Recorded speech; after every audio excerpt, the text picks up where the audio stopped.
আপনাদের উপকার করে আমার কি হবে?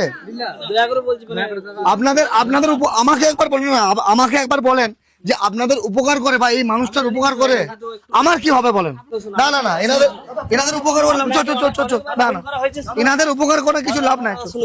এনাদের কোনো উপকার করে না না না, এনাদের উপকার করে লাভ নাই। তোমাদের সম্প্রদায়ে কিছু মানুষ আছে যারা আমাকে উল্টাপাল্টা বলবে। এই ভিডিওর মাধ্যমে আমাদের কোনো না না, তোমরা যে আমাকে ডেকেছো, আমি কি নিজের থেকে এসেছি? ডেকেছো তো, তোমাদের উপকার করে আপনাদের উপকার করে আমার কি হবে? বোন, দাদা তুমি ফোন করেছিলে তো? হ্যাঁ, ফোন করেছিল। হ্যাঁ, কি হয়েছে কার বলো? আমার পাড়ার দাদার একটু খুবই শরীর খারাপ, তাকে বাঁচানোর জন্য আপনাকে ফোন করেছিল। কোথায় বাড়ি, কোথায় ওনার? এই তো এখানে। চলো চলো চলো।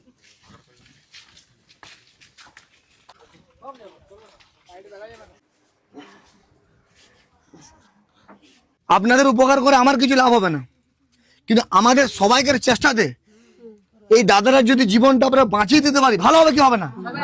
হবে কি হবে না? আমাদের কিছু উপকার হবে না, কিন্তু মানুষটার জীবন বাঁচবে। দাদা কি নাম তোমার? আমার নাম চণ্ডীদাস সামন্ত। তুমি একজন চিত্রশিল্পী, ওনার অনেক ছবি আঁকা দেখলাম আমি। কোথায়? আচ্ছা, এটা ওনার বাবা মা? নমস্কার কাকিমা। ওনার বাবা মা দুজনেই খুব বয়স্ক। কাঁদবেন নাম নেই, কাঁদবেন না মা, কাঁদবেন না, কাঁদবেন না। এই দেখুন কত মানুষ দেখুন আপনার কাছে আছে, কাঁদবেন না। এই যে এই ছবিগুলো ওনার, ধরুন এগুলো একবার, নিজের হাতে আঁকা। একজন চিত্রশিল্পী, তার ভবিষ্যৎ দেখেন। সামান্য কিছু টাকা হলেই এই সুন্দর চিত্রশিল্পীটা ওনার জীবনটা বেঁচে যাবে, কিন্তু এখন ওনার পাশে কেউ নাই। ওনার পাশে এখন কেউ নেই। দেখুন কত ছবি আঁকা আছে, কত পুরস্কার, এখানে দেখুন কত পুরস্কার আছে। কোথা থেকে দেখুন এই পুরস্কারটা পেয়েছে? কত ছবি আঁকা। একজন চিত্রশিল্পী, তার জীবনটা সামান্য কিছু টাকার জন্য এভাবে নষ্ট হয়ে যাচ্ছে। আমি এই কাজের জন্যই পরিচিত, ঠিক আছে। আমি গ্র্যাজুয়েশন করেছি সায়েন্স নিয়ে, কিন্তু ডিএড করা আছে, সারেঙ্গা করা আছে, সব কিছুই করা আছে, কিন্তু আমি চাকরি বাকরির চেষ্টা সেভাবে কোনোদিন করিনি আর কি। চাকরি করার যোগ্যতা হলে করিনি। আমার এইটাকেই ভালোবাসা, নেশাটাকেই পেশা হিসেবে নিয়েছি বরাবরই।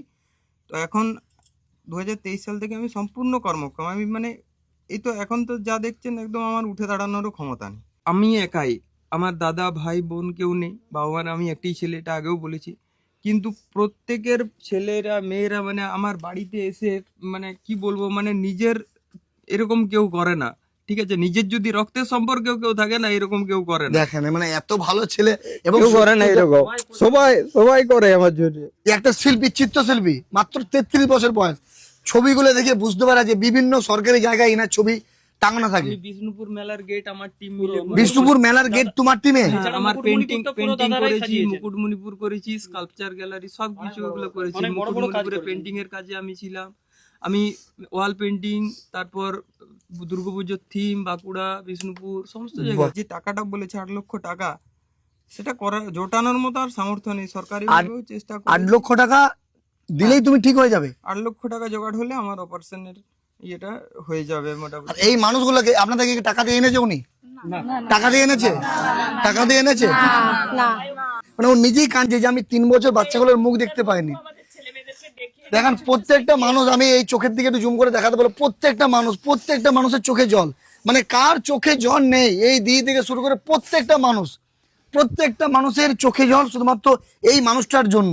একটা স্টুডেন্ট, ওর ছোট জমানো টাকা ছিল, সেটার মধ্যে আমাকে পুরো রাতে ওর পরিবার হাতে দিয়ে দিয়েছে। ছোট্ট একটা বাচ্চা, পুরো টাকাটাই দিয়ে দিয়েছে। 4,500 5,000 মতো সামর্থ্য ওর। আমি একটু বলি, ও রিমা পাত্রের মেয়ে, ওর নাম ছোট্ট, আমার স্টুডেন্ট ছিল, দাদাও স্টুডেন্ট। তো ওর পিগি ব্যাংকটা আমার জন্য ও ভেঙে দিয়েছে।